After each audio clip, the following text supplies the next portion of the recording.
As best as we can tell, somewhere around the 3rd millennium BCE, between the Tigris and the Euphrates rivers in Mesopotamia, a massively destructive flood happened that seared itself into the cultural memory of an ancient people called the Sumerians. While flooding was a common occurrence, this particular flood was memorable because of its complete and utter destruction, what many call a deluge. Archaeologists digging in the southern plain between the two rivers found what they describe as a cultural break between settlement periods, suggesting an entire civilization was quite literally wiped out by this flood. Absolutely devastated. To an ancient peoples who are religiously minded, catastrophic events like these require mythic explanations, stories that would help them understand why and for what reason did this occur. In the 18th century version of this story, Atrahasis, the flood happened because the gods are capricious and emotional, and out of being annoyed by humans, they decided to use the flood as a means of population control. At one point in the story, the god Enlil says, "The noise of mankind has become too much. I am losing sleep over their racket." In another rendition of the story, the flood sets the backdrop for Utnapishti, a wise man who survived the great flood on a large boat with all the living creatures and gained one of the great secrets and mysteries of the gods, eternal life.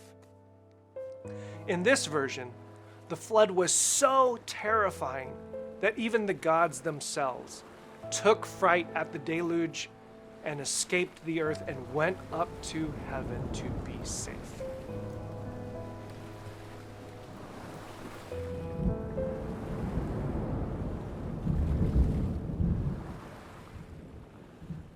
One of the most famous stories in the book of Genesis is the story of Noah, a righteous man who is called by God to build an ark to save his family from a great flood that was to cover all the land.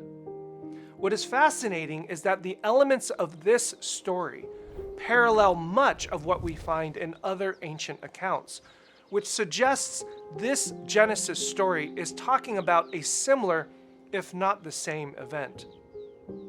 Yet what differentiates the Genesis account is that it draws attention to a new and radical view of the divine, a set of ideas that would advance human consciousness in profound ways.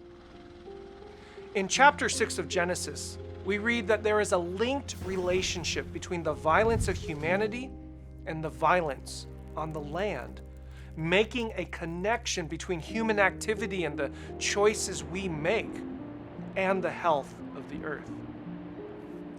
And rather than being angry, as other stories suggest, the God of Genesis is grieved and is even sorry. The flood story against this backdrop is not so much an act of punishment, but an act of repair and restoration, a cleansing act to restore creation, to wash away the old and recreate anew. In many ways, it is an act of mercy. But what is fascinating is that even this kind of an act that is admittedly destructive and devastating is too much for this God. In chapter 8, verse 22, after the flood, this God says, "I will not again strike down all living things as I did. As long as all the days of the earth, seed time and harvest, and cold and heat, and summer and winter, and day and night shall not cease."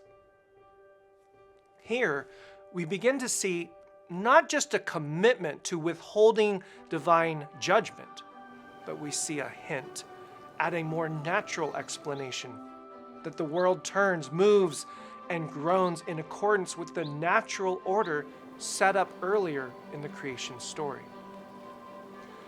Then, in chapter 9, we read, "He who sheds human blood By humans his blood shall be shed, for in the image of God humankind was made.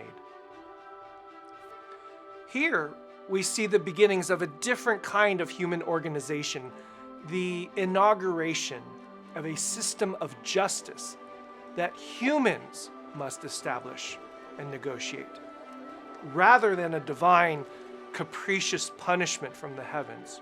Because after all, we are the very image of the divine ourselves.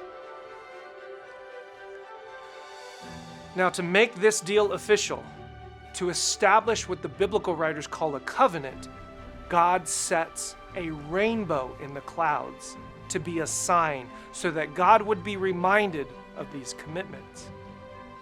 Now, the word for rainbow is the Hebrew word keshet, which is used throughout the Hebrew Bible to mean bow, as in bow and arrow. The word used here, that is translated rainbow, is a munitions term. It is God's weapon. In other words, God is hanging up the weapon of destruction that was used to destroy the earth, the very tool of hostility and threat. And God turns that weapon into a symbol of divine reconciliation, restoration, redemption, and recreation. This is an incredible shift in human consciousness in comparison to the divine wrath and justice of the ancient myths. This narrative recognizes human agency and responsibility. The Genesis account of the flood is the beginnings of a radical modification of how we understand the natural world and justice. A step towards demythologizing our explanations and understandings. That humans are charged with the duty to care for and guard the earth. And that when humans violate this command to steward well this responsibility, it is we humans that have an additional responsibility to keep each other accountable, to be agents of restoring God's good creation. No longer do we need to look to the heavens for the explanations or remedies for tragedy. No longer do we abdicate our moral responsibility because God is in charge. This story calls upon us all to recognize our deep and profound connection with the land, with the earth, and to hold one another accountable to that responsibility. Because this, God said, my bow I have set in the clouds.